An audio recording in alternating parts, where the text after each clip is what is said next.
So as I stated, this is our first blab. This will be called Blab Talk Radio News Blabs. We do a regular radio program called Blab Talk Radio News, which is on the Blab Talk Radio Network. And obviously it's digital radio. We're part of that digital radio station, but blabtalkradionetwork.com is a digital radio platform and podcasting platform. But somebody invited me over here to blab.im, and I logged on and saw how easy it was for people to just jump in and jump out of video chats. Participated in a couple of interesting conversations. Of course, you're going to have the other stuff that some other people might be interested in, like cooking or relationships, and you got those sort of things. But those who know, Blab Talk Radio News, obviously, is going to focus on social and political issues that's happening globally. Although we are based here in North Carolina in the United States of America, Inc., and therefore, we do focus a lot on what's happening to people being victimized. As we're talking about today, the 13th Amendment, they say it's the 150th anniversary of that amendment, which was passed in 1865. Might have actually been passed in 1864, late 1864, and wasn't ratified until 1865. But I'm also a producer and a host of a program that comes on Wednesday nights at 8 o'clock p.m. Eastern time called New Abolitionist Radio. And it was only recently, really, that I think the state of Alabama just recently ratified the 13th Amendment. And so I was listening to, some of those representatives get up and speak. Seemed like they was getting a minute and a half, no more than 2 minutes to say what they had to say about the 13th Amendment, and some of them was trying to connect it to their state. For example, the representative of the Washington District of Columbia, all right, even though it's not a state, they still elect a representative, even though their vote really doesn't matter. But they get to participate in these sort of things, and I guess you call it casting symbolic votes and whatnot. And so let me just close out something here on my screen. Just cancel.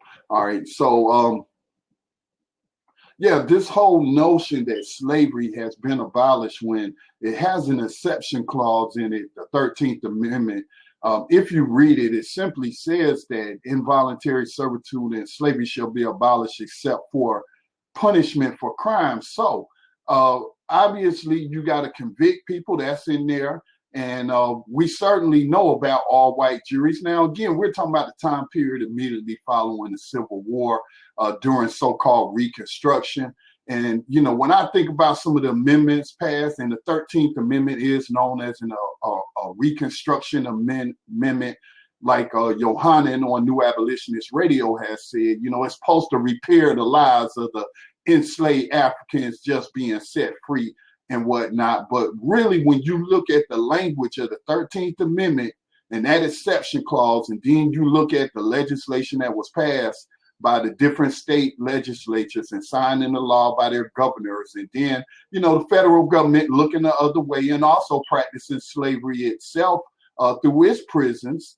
And so when you look back at that history, and then today, you see all of those representatives, senators, representatives, the president, I think maybe even Joe Biden might have been there, vice president, all of these corporate officers of USA Inc. participating in this grand ceremony. I don't know how much money they spent on it. I don't know if they had cookies and punch afterwards. I don't know. But I'm sure it cost a pretty penny for them to coordinate, that grand drama that they put on in Washington, D.C. This morning.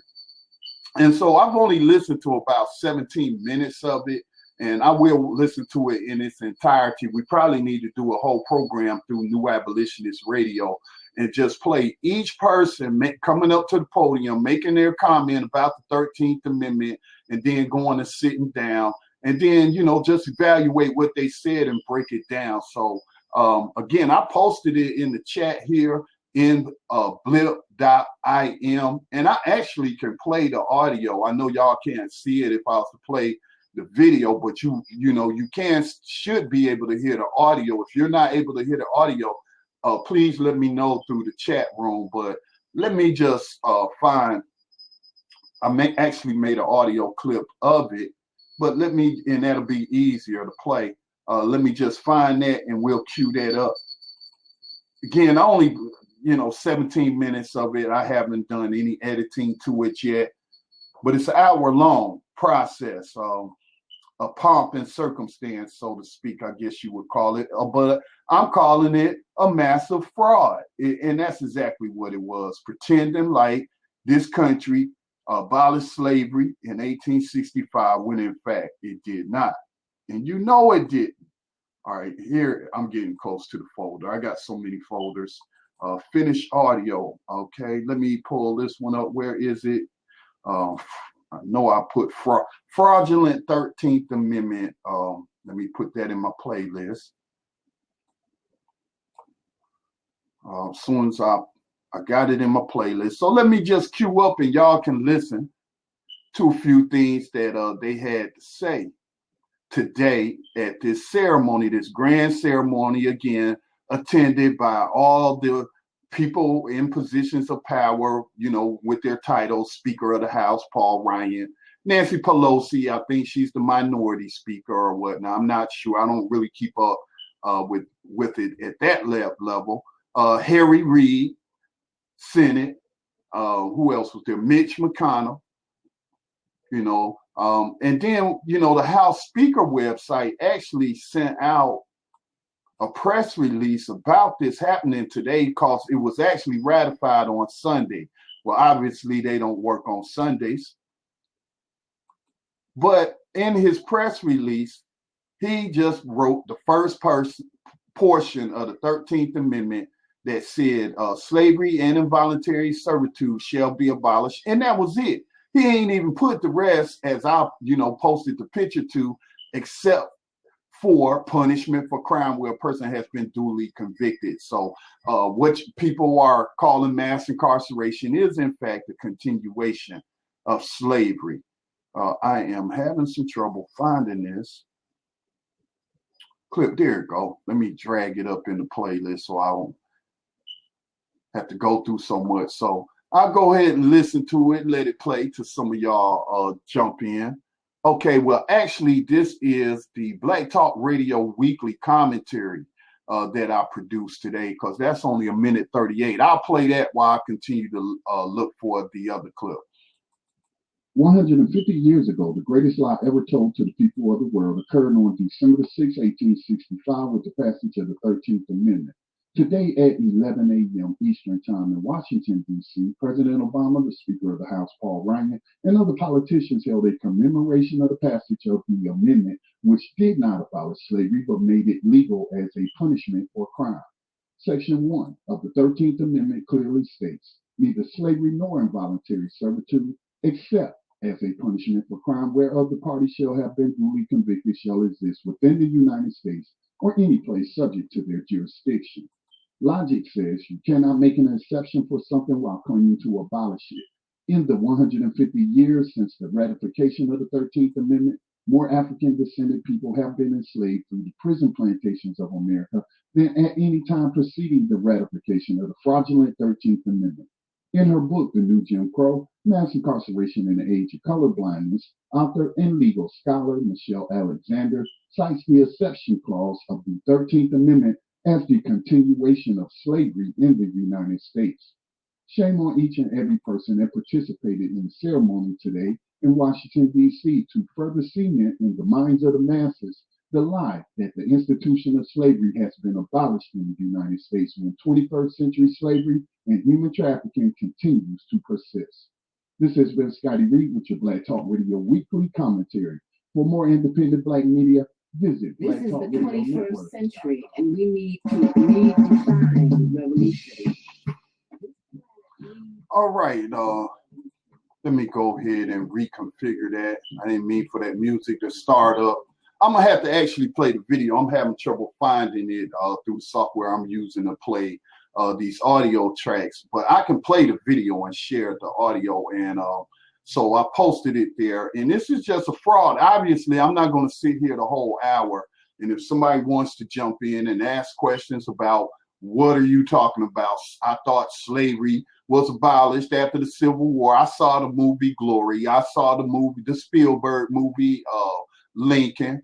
So what are you talking about? You must be crazy. And, you know, all I have to do is point you to the actual document itself, which I actually used for the artwork for tonight's Blab, our very first Blab here on blab.im. So I'm going to play some of this and, and wait for some people to jump in and possibly stop it. But just know for a fact that slavery was never abolished, and this whole process, this whole ceremony, this pomp is a fraud. So obviously it's got to load up, let it load up a little bit. And then this is coming to you via C-SPAN.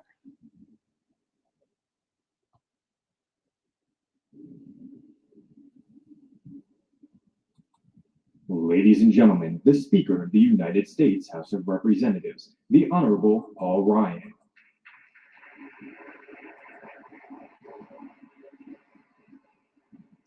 Thank you very much.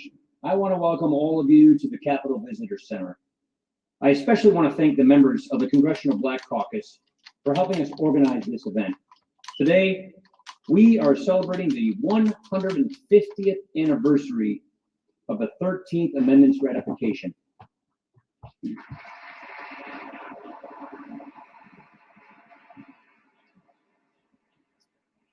I should point out that we are here in Emancipation Hall. This was named in honor of the enslaved workers who helped build the Capitol.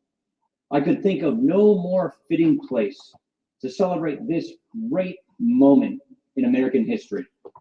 So I just want to say on behalf of the U.S. Congress, thank you all for taking the time to be here with us. Thank you.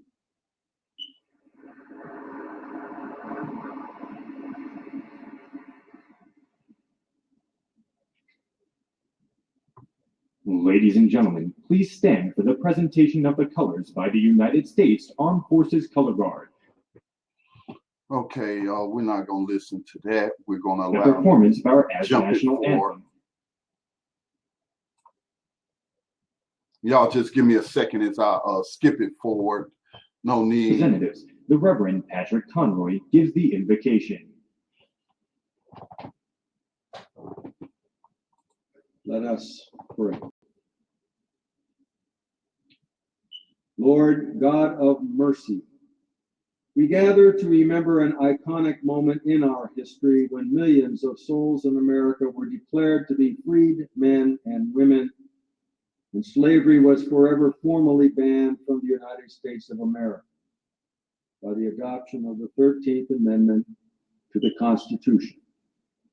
It was an advance in our evolving sense of those freedoms we have come to believe define us as a self-governing people. Unfortunately, the badges and incidents of slavery perdured for some decades in black codes and myriad other devices intended to maintain a separate but equal mythical world.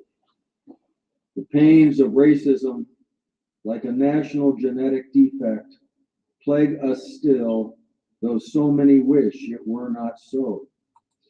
Lord, have mercy on us.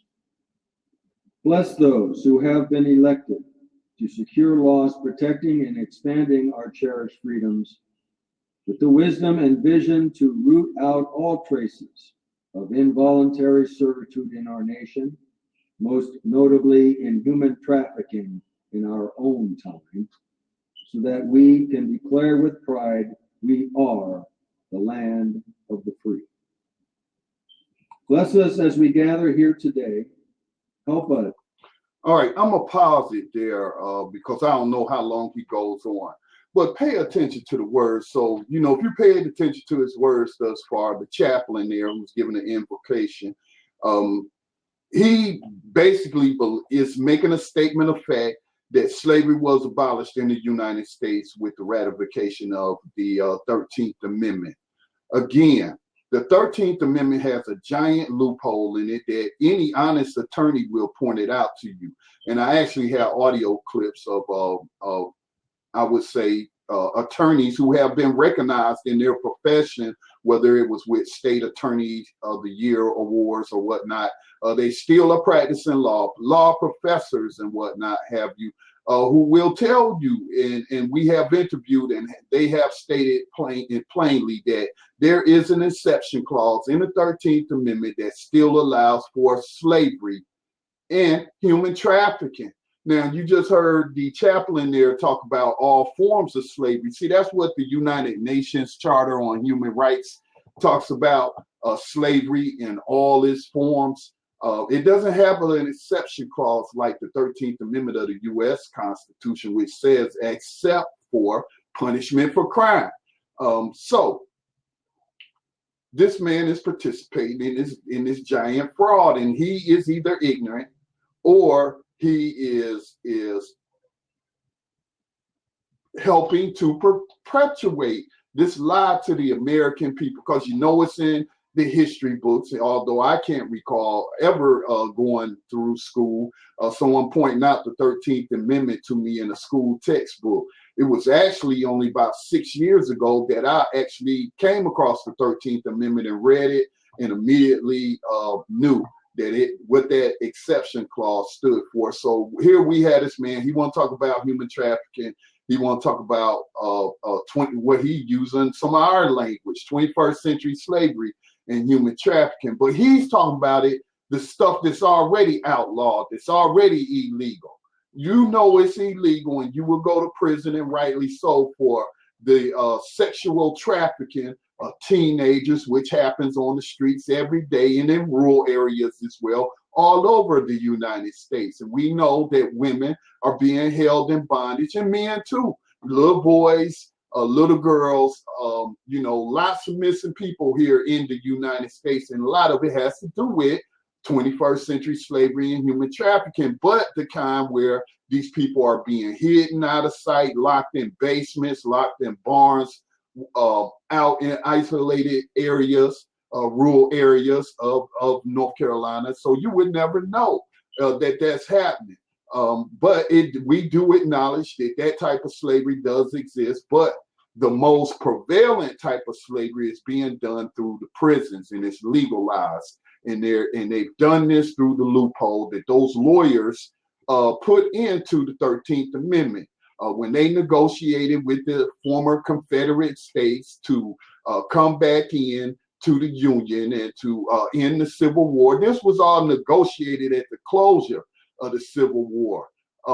Lincoln in sessions with Confederate representatives, and they talked about the 13th Amendment, and that exception clause and what it meant. That wasn't for public conversations. No, it wasn't no big ceremony or anything like that. These weren't public hearings or anything. No, these were let's just say backwoods deals made in tents on the battlefield, that they were going to be able to continue to practice slavery, but they first had to convict the newly freed enslaved African, convict them of a crime, and then you can practice slavery that way. And there's an excellent book and documentary on the subject called Slavery by Another Name. So till somebody wants to jump in here, add to the information that you may know about 21st century slavery and human trafficking and whatnot, or ask me some questions if you doubt what I say, if you want to know what my sources is, even though I point you to the main source, and that's the 13th Amendment itself. So let's continue to listen to this chaplain. To give honor to our ancestors whose heroic political exploits set us on an ever-expanding course toward freedom for all people. And dear God, bless America. Amen.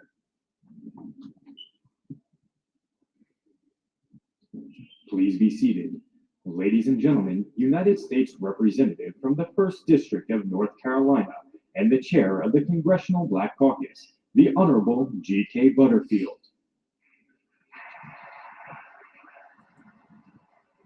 Now I'm gonna pause it right there because that's especially egregious to me. G.K. Butterfield is from North Carolina. He's not in over the district. He's not the executive officer appointed or elected to USA Inc. From my district. But the Black Political Caucus was in full force up in that hall today, Emancipation Hall. You know, I mean, they really went all out with the symbolism and whatnot. And you know, like this is really a historic occasion. America finally threw off the scourge of slavery, the institution of slavery, and then they practicing it right now.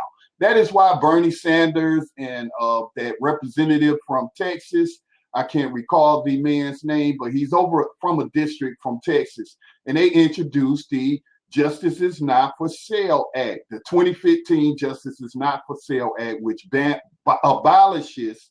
See, we're talking about abolition. So you abolish slavery, you don't reform it, you don't make exception clauses for it, which the 13th Amendment did. But they introduced the 2015 Justice is Not for Sale Act to tackle just one aspect of modern day slavery and human trafficking. That's through the private prisons, which are openly traded on the stock markets, on Wall Street and whatnot, where people can buy into modern day slavery. And of course, you know, when we look at it in a historical context, what followed after the passage of the 13th Amendment, you heard what was mentioned. They did mention the black codes during Jim Crow. So, you know, what were the black codes for, sir? Well, to convict these people who weren't able to vote, who weren't, of course, not going to be included in any jury. No black people on juries back there, free or enslaved. All right. And so you had got these all white juries convicting people on vagrancy laws and all other kind of dubious laws to target the recently enslaved African, newly freed enslaved African, to re-enslave him and then hire him out to the railroads, hire him out to the mine corporations where, you know, digging for coal and other precious metals and silver mines, gold mines, getting killed. You know, and they were using children as well. So, I mean, they were just preying upon those formerly enslaved, and it was all legal. That's the key. It's all legal because of what the 13th Amendment says. Slavery is not illegal. If they convict you of some BS crime that they pass and the jury goes for it, then you're at the mercy of whatever prison you're being sent to, whether it's a prison farm, whether it's in Staten Island, it doesn't matter. Whether you're going to be put to work tending the fields, whether you're going to be doing call center work for corporations like State Farm, some of the biggest major corporations, yeah, that's where the jobs are coming back to from overseas, is to the prisons. And so, well, this is just a travesty that all these people participated in this grand lie. PhD, you know, they probably got PhDs out there, you know, with the Harvard, with the Yale, the president of the United States, the CEO of USA Inc. He is a Harvard law grad. So he knows that the 13th Amendment doesn't abolish slavery, but I read that he attended today and gave some remarks. So obviously I'm not going to be able to get to him. So what are your thoughts? Did you think that slavery was abolished in 1865? Did you see this today? What do you think about people so willing? Because, you know, hundreds of people are there. Again, we're talking about lawyers. We're talking about some of the best and the brightest, right, of America. You mean tell me not a single one of them know that this is a fraudulent ceremony, that this is a lie, and that slavery was never abolished? But nobody took to the podium and said such that I have heard of. I ain't hear about, even though Bernie Sanders trying to abolish private prison slavery. I don't think he spoke today. I'm not sure. I haven't heard. And did he use his time to get up there and say, you know, we need to abolish private prisons? support my Justice is Not for Sale Act, and that's just the start. Now we need to really pass an amendment to the 13th Amendment and remove that exception clause which allows for legal slavery. So what's your thoughts? Interested to hear from you. On behalf of the 46 members of the Congressional Black Caucus, I would like to first thank Speaker Paul Ryan and congressional leaders for authorizing and sponsoring this historic program today. We also thank President Obama for his participation and issuing a 13th Amendment proclamation last week. The ratification of the 13th Amendment is arguably the most important day in African American history, and indeed American history. Thank you, Speaker Paul Ryan. Thank you, President Barack Obama. The year was 1830. 2 million slaves resided in the United States. In addition, there were 300,000 free people of color who had obtained their freedom. Many of them were engaged in business and were. Now, I'm going to stop it right there because that man just engaged in a major era in the history of the United States and concerning free Africans. And you will also hear, if you take an opportunity to listen to this entire ceremony, which is what? An hour and 18 minutes, so almost an hour and a half of people coming up there, telling lies, giving false history. In 1850 census, there were 500,000 free Black people in this country. And every last single one of them did not get their freedom because they were never, obtained their freedom because they were never enslaved in the first place. Again, this is one of the other biggest lies ever told in the United States, is that all Black people are the descendants of enslaved Africans, when hundreds, if not thousands, of free African people who lived in these 13 colonies and elsewhere throughout North America participated in the American Revolution as soldiers, as spies, as doing whatever they could to help defeat the British and King George. And they were never enslaved, okay? And so he's talking about 300,000 people, Black people who had attained their freedom. That's a doggone lie. There was 500,000 free Black people. I'm sure some of them had formerly been enslaved because many of them became abolitionists. But the vast majority of them were never enslaved. They are the descendants of American, what you could call American colonists, who just happen to not be white. So again, this is really burns me up. It just gets me hot. It gets me, I try to stay on the even keel. But we're talking about representatives of the United States House. We're talking about U.S. senators. We're talking about the CEO of USA Inc. These are the people who went to some of the best schools in America, and they're getting up here giving this kind of false history. Now, before you think that you can challenge me on my information, just know that I'm an amateur historian, that I do a whole lot of reading. History has always been my favorite subject. No, I don't have a PhD in history. I didn't go to Harvard for them to teach me lies about the 13th Amendment and whatnot. So, this is just so, it just makes it so much sadder that now you got Black people participating in this. Some of the most educated, wealthiest Black people elected to the U.S. government, and he's sitting up here telling these lies, and they participating in this grand lie that the 13th Amendment abolished slavery in this country. And they know it's bills being debated right now. They're talking about reforming slavery. They call it mass incarceration, but it's really slavery. Do your research, people. Open up your eyes. You're on the internet. All you have to do is do some Google searches, Yahoo searches, Bing searches, whatever your favorite search engine is. Don't spend all your time on the internet posting cat pictures or what you had for dinner at Chipotle's or some other corporation that's probably using prison slave labor. So let's continue on. This G.K. Butterfield out the 1st District of North Carolina. He is a member of the U.S. House of Representatives. Prospering. Some even had the audacity to attempt to teach slaves to read and write. Some became preachers of the Word of God. Free blacks were doing great things, but they ran into resistance from slaveholding states. In 1830 and 31, many southern states, particularly my home state of North Carolina, made it unlawful to teach a slave to read or write.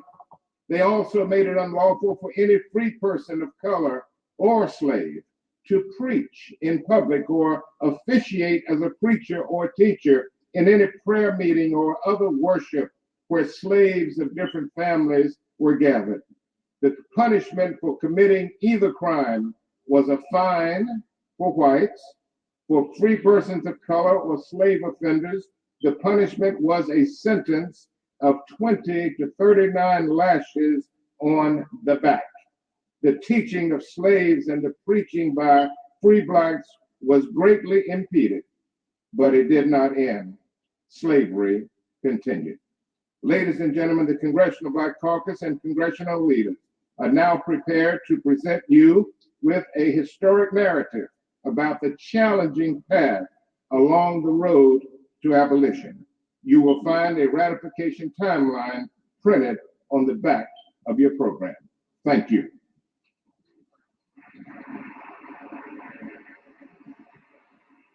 So Ladies again, and gentlemen, the Honorable Richard Durbin, the Honorable Tim Scott, the Honorable Steny Hoyer, the Honorable Steve Solis, the Honorable Eleanor Holmes Norton, and the Honorable Mia Love. now before I allow this audio to continue, so Tim Scott is a Republican. He is the first black senator since Reconstruction, elected from the state of South Carolina. They like to showcase him, you know, as the Republican Party somehow being all inclusive or whatnot. Not that I'm, you know, a partisan person or anything like that, but I mean, just look at Donald Trump leading in their polls. So anyway, then they got Mia Love. You heard Mia Love. She's a Republican out of Utah as well. And so they showcasing her. She's a senator. And I think they said Barbara Holmesley, that would be the representative who only has a symbolic vote from the District of Columbia. So these different people, Steny Hoyer, he's something like second, third in charge. And so let's go ahead and listen to what these people had to say, but pay particular interest, you know, to the history. And if these people really know history. The year was 1860. A Republican from Illinois, Abraham Lincoln, was the Republican nominee for President of the United States. While candidate Lincoln did not call for the elimination of slavery, he firmly stated that he was opposed to slavery's expansion into the territories. Southern states were skeptical of Lincoln's motives. They threatened to secede from the Union if he was elected. Lean forward to January 31st, 1865. The 13th Amendment passes the United States House of Representatives. However, the Constitution requires that 3/4 of the states officially endorse a proposed amendment before it becomes officially part of the Constitution. In Springfield, Illinois, it was a matter of local pride. Immediately after the amendment passed on the 31st day of January, Senator Lyman Trumbull telegraphed Governor Richard Oglesby of Illinois, urging him to ensure that President Lincoln's home state would be the first to ratify the historic proposal. The next day at noon, Governor Oglesby forwarded the news to the state legislature, along with the directive that the 13th Amendment is just, it is humane, and it should be approved now. By 4:30 on the afternoon of February 1st, both state chambers in Illinois had ratified the 13th Amendment by large majorities.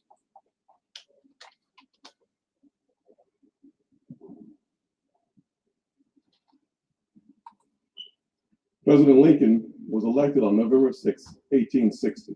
7 southern states ceded from the Union prior to Lincoln's inauguration. 4 additional states ceded immediately following the inauguration.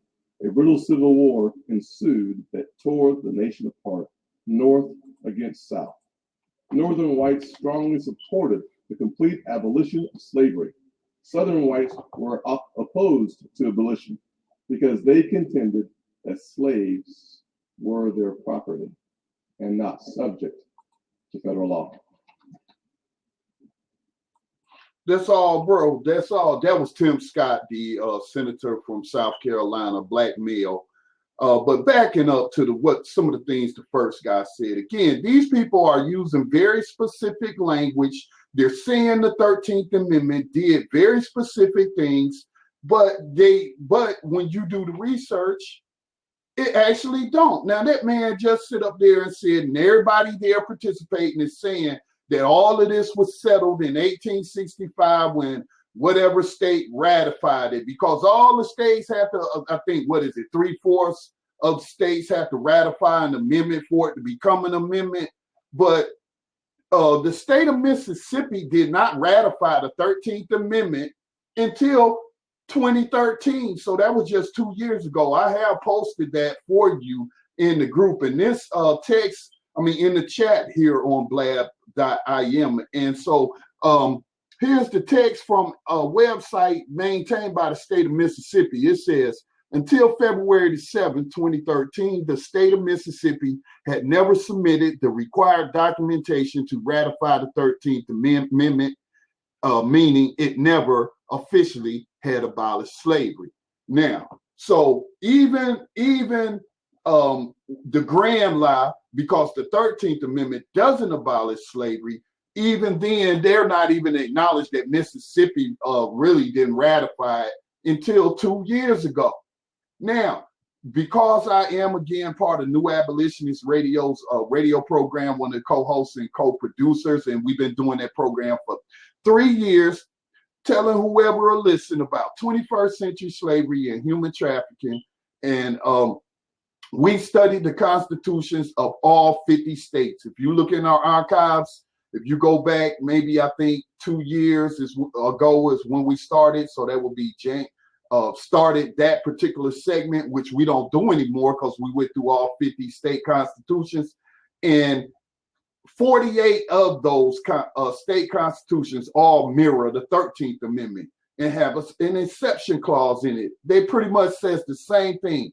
And that is slavery and involuntary servitude shall be abolished, except for punishment for crime. And we're going to pass all these drug laws, and we're going to pass these black codes, and we're going to pass these vagrancy laws, and then we're going to create speed limits and just any spitting on the street, throwing trash on the ground, being homeless, pants sagging because you ain't got no belt to keep them up. I'm talking about after these people were allegedly set free off of these plantations. How do you think they were dressed?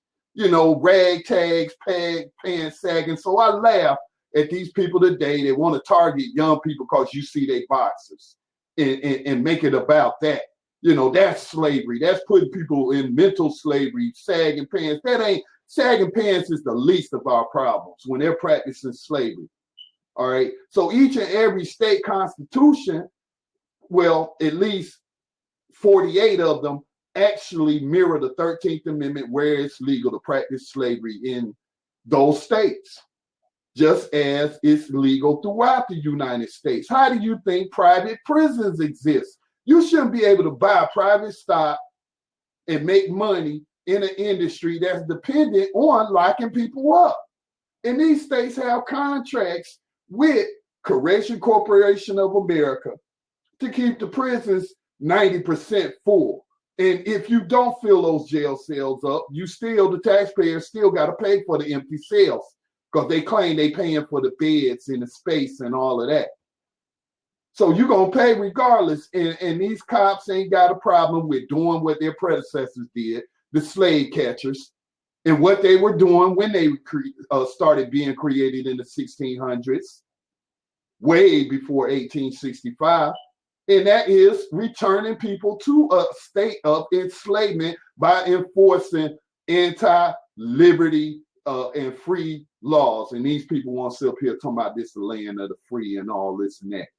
And they ain't never abolished slavery. But let me stop ranting and let this continue. Anytime anybody wants to jump in, just jump in. I think I'm looking at it from the host view. I don't think anything's locked, and anybody could join if they dispute anything that I'm saying, if they have a different perspective. I know I talk kind of passionate. Don't think I'm going to yell at you if you disagree with me or whatever, but I am going to ask you a question, and I'm going to ask you, where are you getting your information from? So let's continue on with this charade.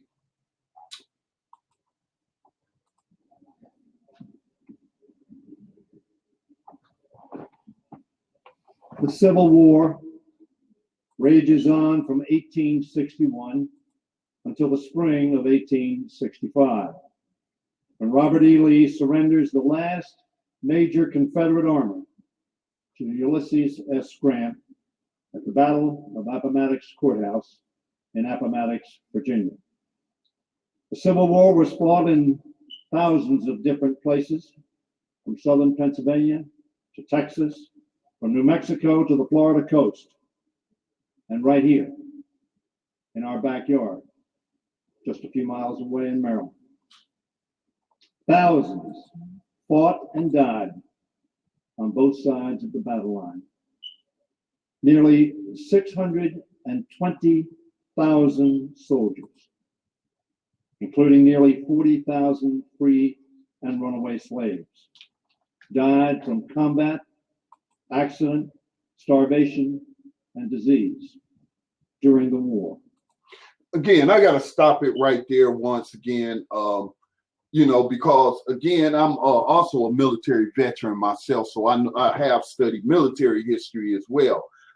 So, again, I'm an amateur historian, and the lies that people tell, or for somebody to be in a position of so-called esteemed position, best and the brightest in a society, and for this man to sit up here and misrepresent the free Black people's contribution. Again, all these people were not enslaved. Every Black person in America was not enslaved.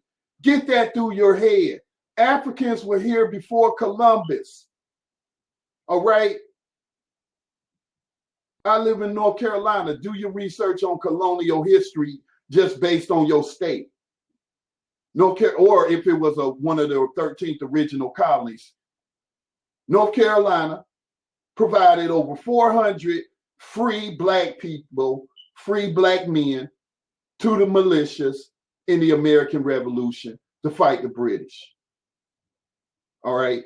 I've seen historical reports or eyewitness accounts, battlefield accounts from British soldiers who estimated that the American troops were at least 45, if not 50%, colored people, as they might have been described, colored, Negro, Black. These weren't not all enslaved Africans. Yeah, there was some cowardly enslavers who got to send an enslaved African in their place to fight in the Revolutionary War for their master's freedom, not their own freedom, and they would have been lucky if they'd have got their own freedom. But again, this false history that is taught through America, these are lies your teacher taught you, and being repeated by right there in the highest halls of power in this country, right there in the District of Columbia, the corporation known as USA Inc. Stop lying to yourself. I heard this woman saying today, talking about, slavery and whatnot, when we came out of slavery. First of all, slavery ain't never been abolished. And who is we? Because from my family research, I'm not the descendant of an enslaved African. But I am an abolitionist because I recognize the fact that slavery was never abolished. So, again, there's a history lesson. I challenge anyone to, come up with information, sources to dispute what I'm saying. Which to this day marks the largest total number of deaths in all American countries. Maryland, a slave state, was a border state. But its proximity to the capital city and opposing viewpoints attempting to sway public opinion Maryland played a major role in the American Civil War and the contradiction of slavery in a nation founded on freedom. On February 3rd, 1864, Maryland becomes the fourth state to ratify the 13th Amendment.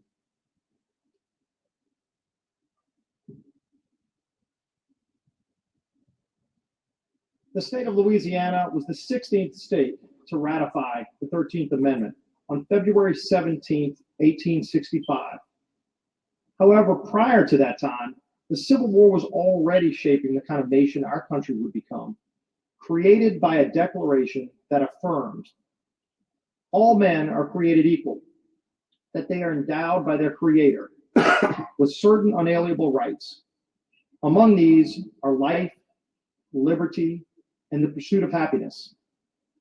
That to secure these rights, governments are instituted among men, deriving their just powers from the consent of the governed. That whenever any form of government becomes destructive of these ends, it is the right of the people to alter or to abolish it. The Civil War. Let's stop right there on that abolish message there. Now, he just read from the Declaration of Independence, also Constitution. You do have the right to abolish tyrannical governments. And this is in a lot of the state constitutions as well. Interestingly, the state I'm in, North Carolina, they said under no circumstances can you leave the Union, the Republic. But I guess you could get around. There's a loophole to that, because if I argue then that the United States of America ceased to be a free republic governed by the representatives of the people when it incorporated in 1871 in the District of Columbia as a corporation, USA Inc., 1871. And so, man, people wake up. And so you have these rights. And that's why I will say in a codified manner, is that people ask me what the solution is. Abolition is the solution. All right, it's the solution. Abolition, abolishing slavery, abolishing the corporation known as USA Inc. and returning this nation to a free republic, and actually removing that exception clause from the 13th Amendment and say that slavery is abolished in all its forms. So, right now they're taking baby steps, but it's hard because you're combating a whole lot of misinformation, of miseducated people who actually believe, because it's being reinforced through movies, through plays, through fiction, through even textbooks, historical so-called textbooks that are repeating this lie. When clearly all you got to do is read the 13th Amendment and see that it does not abolish slavery. You acknowledge the fact, as many of these same politicians will acknowledge and have acknowledged, that nobody has more prisoners than the United States. And we should say prison slave labor force. No country on the face of the planet, not even the man was mentioned in Louisiana. Louisiana has 7 times the prison population of China, and China has 1 billion people, but we're told that they don't have freedom in that communist country, when it appears their people are more free than us. They're more free than people here in the United States. Again, 25% of the world's prison population, even though it only has 5% of the people. Let's talk about that, the statistical anomaly. So let's let these people continue with some of these lies. Again, anytime you want to jump in to the blab, you may do so, or you can listen to me lecture you, and just know that I'm not going to lie to you like these people are doing. Started because of deeply ingrained and uncompromising differences between the free and slaveholding states, pitting brother against brother, and father against father, and son against son, over the power of the national government to prohibit slavery. At the war's end and the loss of hundreds of thousands of lives, the long and difficult process of rebuilding our country would begin.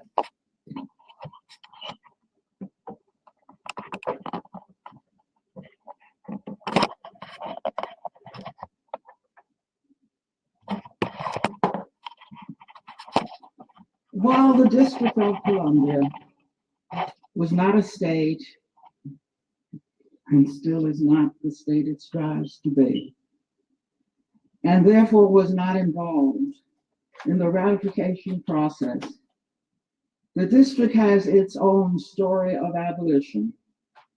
During the Civil War, President Lincoln encouraged Southern states to abolish slavery and offered monetary reimbursement to slaveholders if they complied. None agreed. During the Civil War, Massachusetts Senator Charles Sumner, a vocal abolitionist, asked President Lincoln, and I'm quoting, "Do you know who is, at this moment, the largest slaveholder in the United States?" Sumner informed Lincoln that he was the largest slaveholder because the president, quote, holds all the slaves of the District of Columbia. In December 1861, Massachusetts Senator Henry Wilson introduced a bill to end slavery in the District of Columbia. Despite considerable opposition from slaveholding congressmen, the bill passed. President Lincoln signed the legislation on April 16, 1862, almost a year before the Emancipation Proclamation, thus ending slavery in the District of Columbia.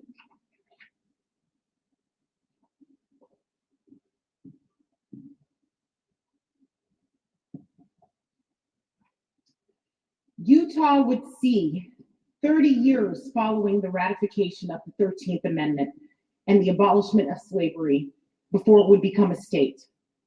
The practice of slavery was not considered widespread among the pioneers, but some did bring slaves with them during the expansion to the West. In July 1862, Congress abolished slavery in the territories. A few months later, September 22nd, 1862, President Lincoln issued a preliminary Emancipation Proclamation warning the rebellious states that if they did not return to the Union in 100 days, by January 1st, 1863, he would, as Commander-in-Chief, emancipate the slaves in the rebelling states. The states did not return to the Union and refused to free their slaves. Lincoln pronounced, "My paramount objective in the struggle to save the Union is not either to save or destroy slavery. If I could save the Union without freeing any slave, I would do it. If I could save it by freeing all of the slaves, I would do it. If I could save it by freeing some and leaving others alone, I would also do that. What I do about slavery and the colored race, I do because it would help save the Union. And what I forbear, I do not believe it would help save the Union." This was President Lincoln's way of softening the blow of military emancipation. He was preparing the public for what he knew was sure to come.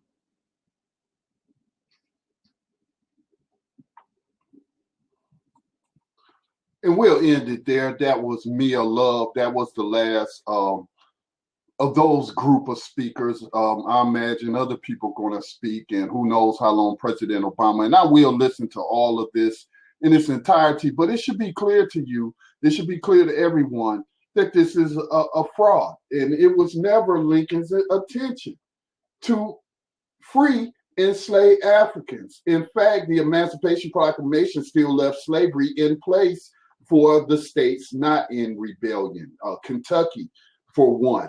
So it tells you that it wasn't, he never stated that he was going to abolish slavery, and he never did. And to bring a close to the Civil War and all these people dying over this issue that is worthy to go to war over, to end it, they negotiated with the leaders of the Confederacy. Look, we're going to soften the blow. All you rich, wealthy landowners, because the majority of the Confederate troops were poor white people who were being mistreated themselves, especially, when they were let out of the prisons or brought over here, as indentured servants, which is a fancy way or a confusing way, I would say, purposely to confuse you. Those people were slaves too, but they were slaves for like 7 years, whatever their prison sentence was. And you could voluntarily commit yourself to slavery, all right, and come here. But most of the Irish and all of them, man, they were being mistreated by the Anglo-Saxon, the wealthy landowners. Some of them was able to accumulate some wealth here in the colonies. And so the ones that, once the United States of America expanded through genocide and land theft for the indigenous populations, they negotiated to allow these rich people to continue practicing slavery in an amended form through the 13th Amendment. So again, let me lay it out again. All right, passage of the 13th Amendment abolishes slavery except for punishment for crime. Following the 13th Amendment, the states, especially the southern states, but the northerns too, passed what are known as Jim Crow laws, but known at that time as black codes. And you've heard people mention that. What was that for? To charge formerly enslaved Africans and free black people with crimes, to then take them to all white juries, get a conviction, and then put them in a prison where then they are enslaved once again, or for the first time if they were a free black person and who had never been enslaved and wasn't the descendants of enslaved. These people are, man, so crafty, evil geniuses, if you will. And the legacy of it today is cops out here killing and gunning down people as they try to catch new slaves, overburdened, overpopulated jails, overcrowded prisons, people being forced to work for major corporations as well as for state and federal government for pennies on the dollar, if you will, to do customer service jobs that would pay at least $30,000 a year if they weren't enslaved. And then once they get out of jail, for whatever length of time they were sentenced to slavery, then they go to these same companies that they was working for when they were enslaved. And now, oh, you got that felony status, you can't work, we're not going to hire you, felony disenfranchisement as they call it. And then what does that do? That causes you to then perhaps turn to a life of crime to even survive. And then guess what? Eventually you right back into slavery. They built that perfect mousetrap. That's what the 13th Amendment is. It's the perfect slave trap. Let's call it that, the perfect slave trap. Anyway, I'm not going to drone on and on. Nobody wanted to chime in, and that's okay. I'm used to it from my radio program, Black Talk Radio News, that comes on and broadcasts Mondays, Tuesdays, Thursdays, and Fridays at 4:00 p.m. Eastern time. I may start blabbing it, simulcasting it while I'm doing the radio show. Also tonight, Wednesday night, every Wednesday night, 8:00 p.m. Eastern time on Black Talk Radio Network is the New Abolitionist Radio. We should be on air tonight. I'm going to say we will be on air tonight at 8:00 p.m. Eastern time. I may even simulcast it here on Blab so y'all can tune in and hear some of the programming that we have for you. And that is hosted by spoken word artist, New Abolitionist Max Parthis, as well as New Abolitionist actionist Johanna Elia. So hope that y'all tune in. I hope that y'all found this blab constructive. Peace and blessings to all. Abolish slavery. Let's do that. Let's end slavery. You should be writing these representatives, these senators, the president. You should be tweeting at them. Shame on you. Shame on you for for participating in such a fraudulent event, which only helps to cement in the minds of the masses the greatest lie ever told in I would say on the planet, not just the United States of America, but the planet. Let's get free, y'all. Peace and blessings.